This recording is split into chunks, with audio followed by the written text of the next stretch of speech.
for UDOT. All right, John, so what are we doing here today? What are we wrapping up all this? Well, we're here to talk about the number of fatalities that we saw on Utah roads during what we call the 100 Deadliest Days, which is the period of time between Memorial Day weekend, the Friday before Memorial Day, and Labor Day itself.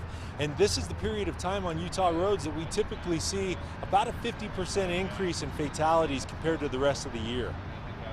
And what is the reasoning behind that? Well, the summer months, I think it stands to reason that during the winter, all of us are focused on the road. We're white knuckling it because we're dealing with winter weather conditions, and we have to make sure that we're focused on getting to where we're going safely. During the summer months, there's a tendency to kind of let loose a little bit and not remain as focused on the road because you're not contending with poor weather conditions. It's usually sunshine and blue skies, but those are the times that we typically see so many of these fatalities happen.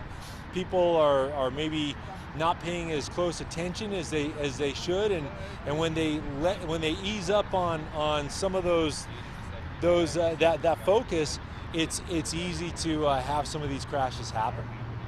And 2020, the pandemic, has this changed the 100 Deadliest Days? Well, you know, if there's reason to be optimistic, it's that with everything out of control in the world right now, there are some things that we can control. Making good decisions behind the wheel, buckling up, not driving distracted, and not speeding. We've seen a lot of speeding crashes happening this summer. And so really it's a good reminder to all of us that, hey, if we make the right decisions behind the wheel, if we focus, if we recommit to the fundamentals, then we're going to get to where we're going safely, and it's going to help us achieve zero fatalities on our roads. And so it's you know, this summer with the pandemic, we have seen fewer vehicles out on the road, and that means less congestion and maybe a sense that people can drive a little bit faster. It's all a little bit speculative, but we have seen a number of speed-related crashes as you know, happening on our roads this summer. We had 32 crashes this summer that were a direct result of speeding. So that's something to keep in mind for each and every one of us. When we get behind the wheel, focus on three things. Don't speed, put away the distractions, and make sure that you're, I knew I was going to forget the last one. No, I was going to do it. Okay, it's, you know, there's three things that we need to focus on. Buckling up, don't speed, and put away the distractions. If we can do that, then we can help us, you know, we can help get to where we're going safely, and we can help achieve our goal of zero fatalities. And you know, another reason to be optimistic here is that we have a long way to go this year, and there's still a lot of time to turn things around.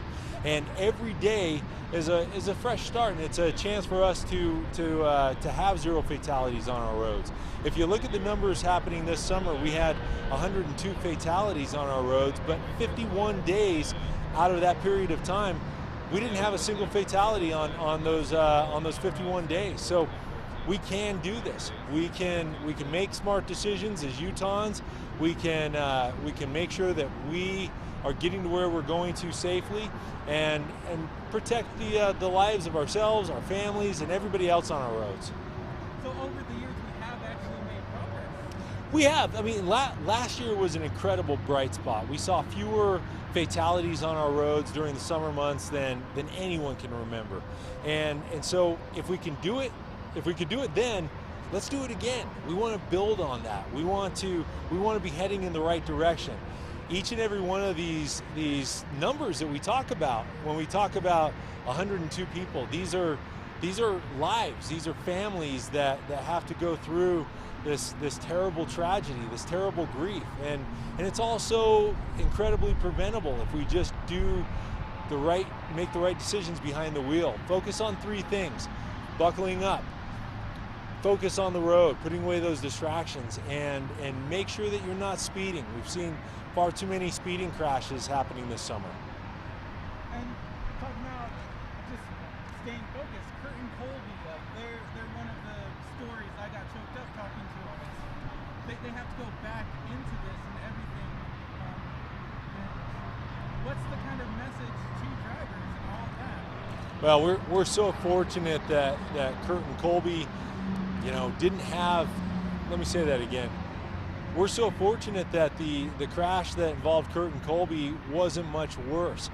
But it's a reminder that each and every one of us, we have to focus on the road, because that result could have been much different, and we could be talking about a very different outcome here. As it was, still a terrible crash, and unfortunately, this woman who hit their truck had to go to the hospital, but fortunately, nobody lost their lives, and it could have been much different. But you have to pay attention. It can happen in a split second. You take your focus off the road and terrible things can happen. So there's so much happening in the world right now, and so distractions are understandable, but it's more important than ever to recommit to those fundamentals, putting away the distractions, making sure that you're clearing your mind and putting all of those negative thoughts on the back burner. Focus on where you're going. Also, buckle up and don't speed. I think that's it, unless you have anything else. No, I think we're good.